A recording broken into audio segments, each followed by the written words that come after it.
Uno de los versículos más emblemáticos del Apocalipsis es el que dice: «He aquí estoy a la puerta y llamo. Si alguno oye mi voz y abre la puerta, entraré a él y cenaré con él y él conmigo». Este versículo nos dice que para tener una relación con Cristo debemos escoger dejarlo entrar en nuestras vidas. El Apocalipsis también dice que debemos perseverar en la fe y que debemos ser fieles hasta la muerte. Pero el mensaje más importante del Apocalipsis es que debemos temer y adorar solamente a Dios. El diablo quiere robar nuestra lealtad y para ello utiliza la tentación, el engaño, la violencia y la coerción para que olvidemos a Dios y lo adoremos a Él. Los hijos de Dios sufren mucho a manos del diablo, pero es importante, es cuestión de vida eterna que tomemos la decisión firme de solamente adorar a Dios. Este es el estudio de hoy. No se retiren, que ya regresamos.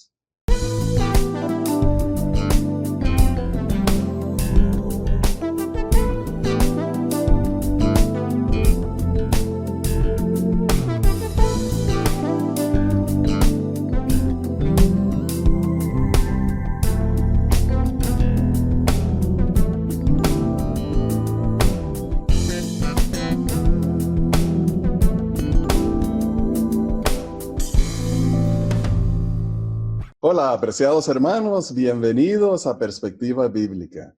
Y Johnny, hoy tenemos un tema de sumo interés, el Evangelio eterno de Dios.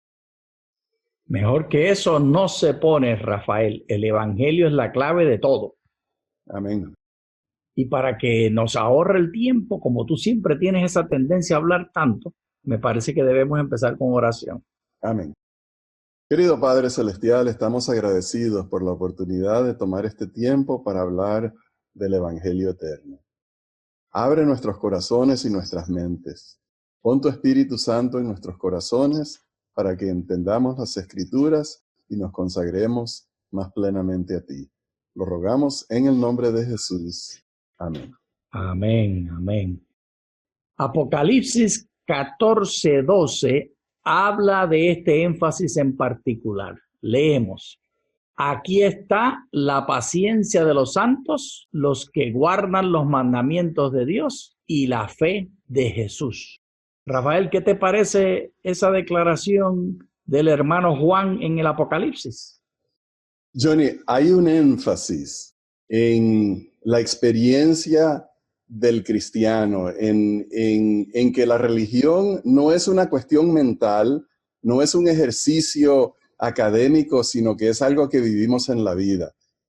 El Evangelio tiene que manifestarse en cuestiones prácticas en nuestra vida y por lo tanto los que son de Dios son aquellos que guardan mandamientos, obedecen las enseñanzas de Dios y tienen esa fe de Jesús.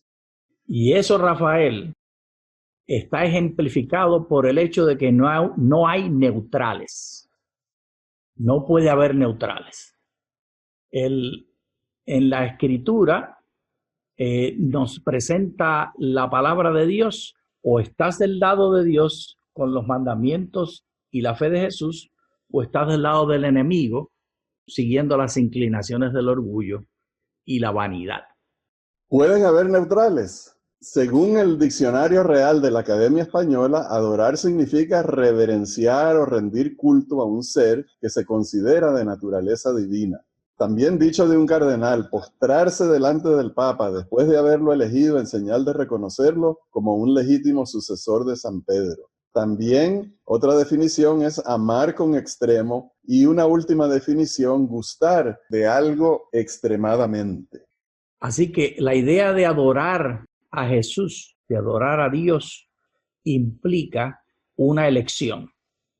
No se puede adorar así por casualidad. La adoración es un cometido de la vida completa. Y esto también se refleja en las palabras del Apocalipsis con respecto al llamado de Dios. Apocalipsis 3:20. He aquí, yo estoy a la puerta y llamo. si alguno oye mi voz y abre la puerta, entraré a él y cenaré con él y él conmigo. Amén. Este hecho de que no hay neutrales no es porque el ser humano tiene la capacidad de elegir y por sí mismo, por su capacidad y su autonomía y su individualismo, dirige el destino y se va para un lado o para el otro, sino que aquí nos dice Rafael que es porque Él nos invita. ¿Y qué clase de invitación es? ¿Para qué somos invitados? Bueno, Johnny, lo que yo veo en este pasaje es que Cristo quiere entrar en nuestras vidas. Él quiere morar en nosotros. Él llama a la puerta. Él necesita que nosotros le demos permiso, le demos invitación, le demos entrada a nuestra vida. Y obviamente, Johnny, que donde mora la luz no puede estar las tinieblas. O sea que al permitir a Cristo en nuestra vida, eso quiere decir que ya no podemos permitir al pecado, no debemos de buscar al pecado, no debemos de dejar que nos llame la atención, sino que debemos de estar con Cristo 100%. Cristo quiere nuestro corazón completo. Y Él está invitándonos a cenar con Él, así que nos nutre. No vamos a tener necesidad, no hay que estar buscando. Él trae la cena, Él es de los invitados que entra a la casa y trae la canasta con la merienda, la cena y hasta el postre. Ese es nuestro Jesús. Amén. Segunda de Pedro 3, 8 al 10. Mas, oh amados, no ignoréis esto, que con el Señor un día es como 1000 años y 1000 años como un día. El Señor no retarda su promesa, según algunos la tienen por tardanza, sino que es paciente para con nosotros, no queriendo que nadie perezca, sino que todos vengan al arrepentimiento. Pero el día del Señor vendrá como un ladrón en la noche, en el cual los cielos desaparecerán con gran estruendo, y los elementos ardiendo serán deshechos, y la tierra y las obras que en ella hay serán quemadas. Johnny, aquí se ve evidente de que si el día del Señor es como ladrón en la noche, refiriéndose a ese elemento de sorpresa, nos llama a que nosotros estemos preparados.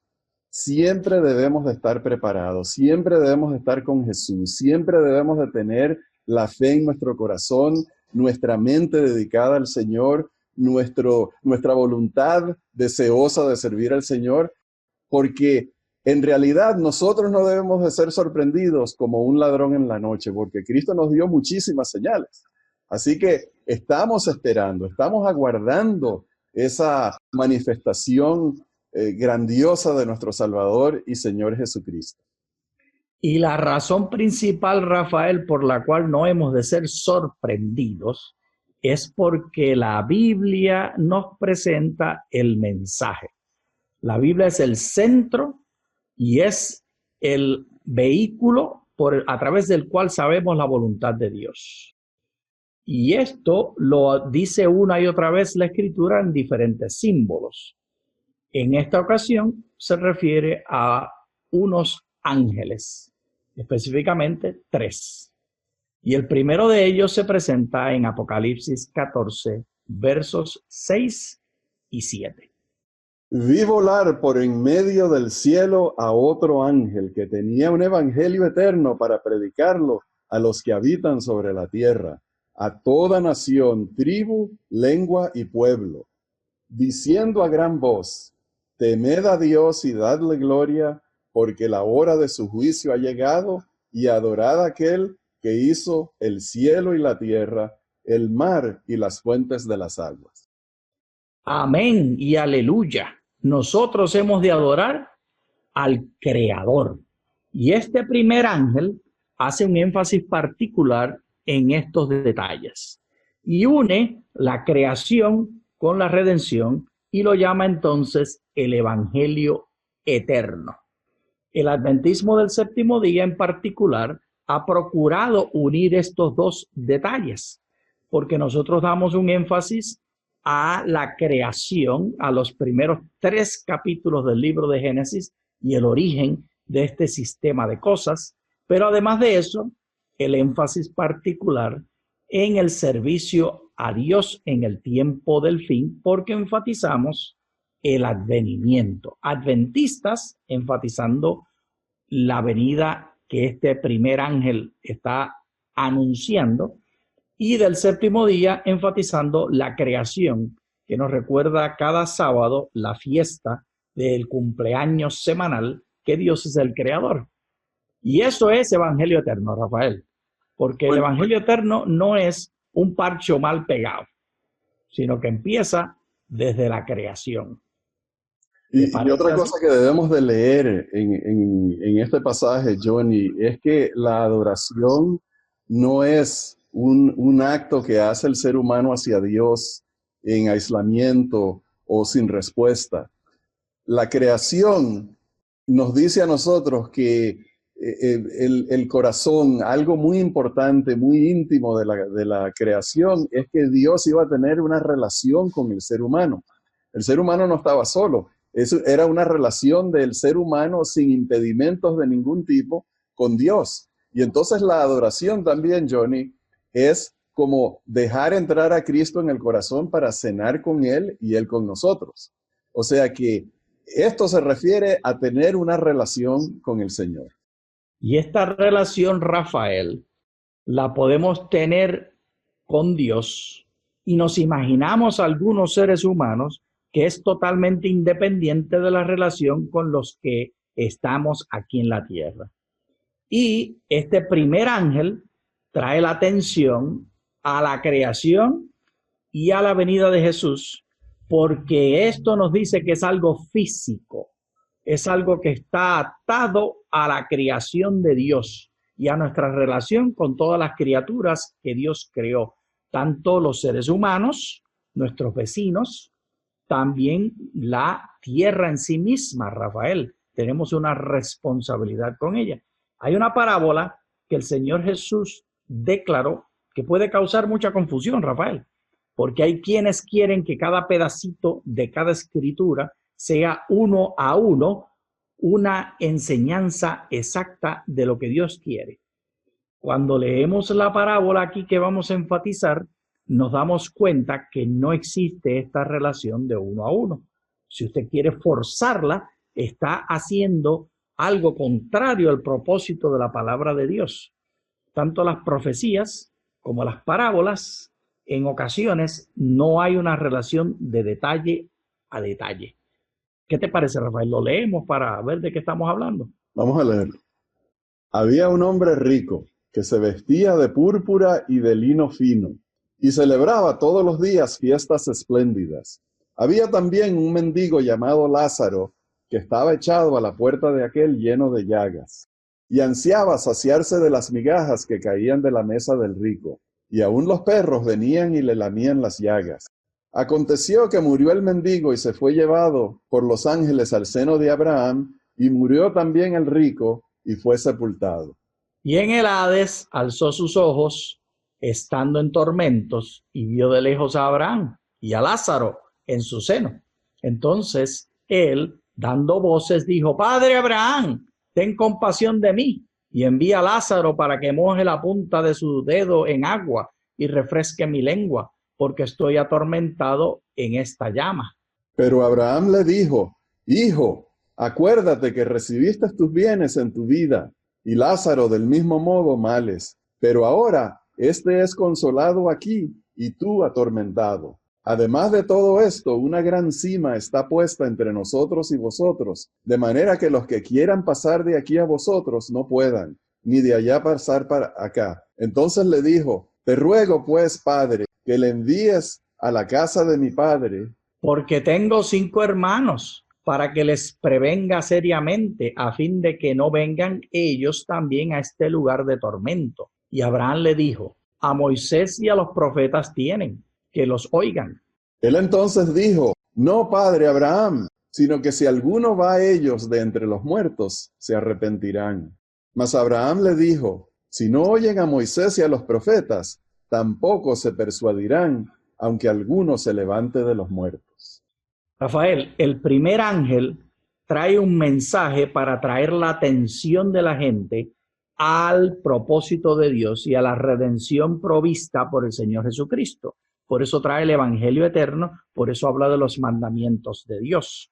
Hay quienes piensan que la manera de persuadir es a través de milagros, pero aquí esta parábola, la enseñanza principal que tiene es que la escritura y el testimonio de la escritura son las que traen la salvación, porque son las que hablan del Señor Jesús, donde está la salvación. ¿Qué te parece si examinamos los actos de esta parábola? Porque tiene varios actos. Ok, vamos a ir al acto primero. Y ahí vemos el rico y el pobre. ¿Y quién es el que está pasándola bien? Pues como dijo el padre Abraham en la parábola, el rico es el que estaba viviendo muy bien, Lázaro. El rico era el que estaba viviendo. Y el pobre Lázaro está como un mendigo, los perros le están lamiendo las heridas. En el acto segundo, entonces, se ve la abundancia y perros versus abundancia. En esta vida, Rafael, somos muchos los que nos quejamos que no tenemos todas las cosas que gustaríamos tener. Y tú y yo somos de los privilegiados. Vivimos en un país de privilegios. Bueno, Johnny, yo pienso que la mayoría de nosotros siempre tenemos en la mente algún estado mejor de vida, pero en realidad nosotros estamos muy bendecidos por Dios, sea cual sea nuestra circunstancia, porque siempre pudiéramos estar peor y por lo tanto tenemos muchas razones para estar agradecidos a Dios, porque disfrutamos de muchas bendiciones que vienen de Él todos los días. Y esta parábola nos recuerda que el énfasis no está en tener placeres, en ganarse la loto, Rafael. La loto es la lotería, que vi los anuncios mientras manejaba, está en 390 millones de dólares, una cosa así, una cosa exagerada. Y hay quienes tienen su esperanza en el dinero, como el hombre rico. Y Lázaro, probablemente Rafael, Lázaro estaba esperando también que algo le cayera. Pero la parábola nos dice que ahí no está la esperanza, porque viene el acto tercero, la muerte y el juicio. ¿Y tú piensas, Rafael, que esta muerte y juicio habla de las cosas como ocurren en realidad? ¿O qué clase de presentación se hace allí? Bueno, Johnny, evidentemente nosotros tenemos muchos pasajes de la Biblia que nos hablan a nosotros de cómo es el juicio y qué es la muerte. Y no hay conversaciones entre la tierra y el cielo, y Abraham no está vivo como para escuchar a los muertos hablarles a él. Evidentemente, aquí el mensaje es que viene el momento de la muerte donde viene un juicio y por lo tanto ahí es donde debemos de tener nuestra concentración de que lo que vivimos en esta vida, las pruebas que nosotros pasamos, que siempre debemos de buscar la compañía de Dios, buscar el consuelo en Dios, buscar al Señor para sobreponernos a las tentaciones y obtener el perdón de nuestros pecados con Él, porque viene el momento del juicio, cuando todo se va a decidir y nosotros sabemos que para los que hemos creído en Cristo, recibimos la justicia del Jesús, porque Jesús recibe nuestro castigo. Y Rafael, hay una enseñanza directa con respecto a cómo funcionan las cosas, porque el acto cuarto encontramos que el rico se cree rico todavía y está dando órdenes. Envíame el siervo acá, que yo lo tenía de siervo y lo tenía allí y tenía el privilegio de que mis perros le lamieran las heridas. Y le está dando órdenes a Lázaro y a Dios. Pero el Señor Jesús en la parábola pone a Abraham a decirle, aquí ya no funciona ese sistema. La economía neoliberal, o bien sea la economía comunista o socialista, o bien sea el método que tú te quieras imaginar, como te lo quieras pensar, no son la forma en que se maneja el cielo. En el cielo, en el reino de Dios, cuando el evangelio eterno está en cumplimiento, Lázaro y el rico son iguales. y ya no hay más órdenes que dar a siervos. Así que tenemos un acto quinto. ¿De qué habla el acto quinto, Rafael? Pero también tienes que recordarte que en la economía del cielo, Dios es el Señor. El Cordero es el que recibe toda la gloria, Él es el que recibe nuestra adoración y ninguno de nosotros vamos a tener ningún problema en que Dios sea nuestro líder y Él nos dé sus enseñanzas para vivir de acuerdo a sus mandatos. El quinto acto es el que nos dice a nosotros de que tenemos una Biblia que nos habla a nosotros las verdades del reino de los cielos, las verdades que nos hacen falta a nosotros para vivir una vida de servicio al Señor aquí en esta tierra. No necesitamos llegar hasta el cielo para conocer a Dios, sino que ya hemos conocido a Dios a través de las Escrituras porque Cristo nos ha mostrado al Padre. Ya sabemos las enseñanzas de Dios porque las tenemos en la revelación de Dios. Ciertamente. Y Rafael, añadimos el detalle del acto cuarto, que quiero volver allá para mencionar este detalle. Cuando el hermanito rico da las órdenes para que le envíen al siervo Lázaro o para que Dios envíe, él se cree tan poderoso que su dinero le da capacidad para mandar a Dios también. Entonces Jesús pone a Lázaro a escuchar las palabras de Abraham. No. Tú tuviste en la tierra las riquezas. Y es una advertencia muy grande, Rafael. A mí me da mucho temor porque vivo en mucha comodidad. Ciertamente hay mucha gente mucho más rica que yo, pero vivo en mucha comodidad. Y es fácil ser acomodaticio, acomodarme a esto. Y esta parábola nos dice que la esperanza nuestra tiene que estar en la segunda venida de Jesús, tiene que estar en el Evangelio eterno. Y esa verdad es lo que el libro de Apocalipsis continuamente nos presenta. Esas predicaciones del libro de Apocalipsis son para decirnos que Dios es el que está en control. Pero había otro ángel que le seguía, ¿verdad? Sí. Otro ángel le siguió diciendo, ha caído Babilonia, la gran ciudad, porque ha hecho beber a todas las naciones del vino del furor de su fornicación. Así que Babilonia ofrece sustitutos al mensaje bíblico, Rafael. Bien sea milagros o enseñanzas falsas, no debemos ser engañados. Babilonia es la engañadora. En la parábola de Lázaro nos recuerda, de Lázaro y el hombre rico, que la Biblia ha de ser la manera de medir. Moisés, lo escrito, el escrito está.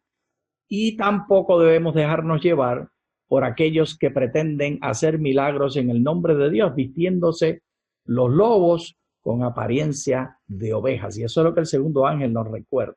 Pero hay un tercer ángel que trae una esperanza particular. Y un tercer ángel les siguió diciendo a gran voz, si alguno adora a la bestia y a su imagen y recibe la marca en su frente o en su mano, él también beberá del vino del furor de Dios, que ha sido vertido puro en el cáliz de su ira, y será atormentado con fuego y azufre delante de los santos ángeles y en presencia del Cordero. Y el humo de su tormento sube por los siglos de los siglos. Y no tienen reposo de día ni de noche los que adoran a la bestia y a su imagen, ni nadie que reciba la marca de su nombre. Aquí está la paciencia de los santos, los que guardan los mandamientos de Dios y la fe de Jesús. Oí una voz procedente del cielo que me decía, escribe, bienaventurados los muertos que mueren en el Señor de aquí en adelante. Sí, dice el Espíritu, mueren para descansar de sus trabajos, porque sus obras siguen con ellos. Cuando Juan escribió en lo que llamamos hoy Apocalipsis, estas palabras estaban ocurriendo martirios. Los cristianos estaban siendo perseguidos por Roma. Y Juan, con esperanza, nos dice, no te preocupes por morir. El Apocalipsis está aquí para recordarte que Jesús vendrá, que Él dará castigo eterno a aquellos que son infieles y bendición eterna a aquellos que siguen a Dios. La economía de la tierra no define el faraón, el emperador, el rico, el millonario, El que tiene fama no es el que está en el centro. Pero ¿y qué es este asunto de fuego eterno, Rafael? Bueno, Johnny, yo pienso que en realidad esa advertencia de si alguno adora a la bestia y recibirá y el castigo y el fuego eterno y todo eso, no debe ser nada que nos preocupe a nosotros personalmente, porque nosotros hemos creído en Cristo, nosotros hemos aceptado la oferta de gracia de Dios. Así que esa advertencia no está ahí para amedrentarnos a nosotros, para tratar de asustarnos a que nos convirtamos a Dios, sino para que nosotros sepamos que sí hay un día de juicio y que hay personas que no han recibido el Evangelio y que ellos son los que van a recibir esas plagas, esos castigos. Pero entonces, ¿cuál es la reacción? La reacción no es que nosotros nos contentemos por eso, sino que nosotros veamos que así como el diablo tiene poco tiempo, nosotros también tenemos poco tiempo para dar la advertencia al mundo que no conoce a Dios y para llamar a otros a la conversión y aceptar la oferta de gracia de Cristo. Esto es muy triste, Johnny. Esto que Dios menciona allí de los castigos a los que adoran a la bestia y a los que tienen la marca de la bestia y adoran a la imagen de la bestia, es muy triste porque son personas que amamos, personas que son en un sentido hijos de Dios, pero que no han conocido, no han recibido el Evangelio, y nos toca a nosotros hacer los esfuerzos, orar por ellos y buscar la manera de traerles el Evangelio. Tan cierto, Rafael. Lamentablemente las doctrinas que la parábola de Lázaro nos afianzó, que buscáramos en la Biblia las doctrinas, se han tergiversado y hay quienes piensan que el alma tiene vida eterna, por eso ha de quemarse eternamente, porque el alma no puede morir. Pero Judas, un libro muy pequeñito de un solo capítulo, los versos del 3 al 8 de Judas, nos aclaran acerca de esta muerte eterna.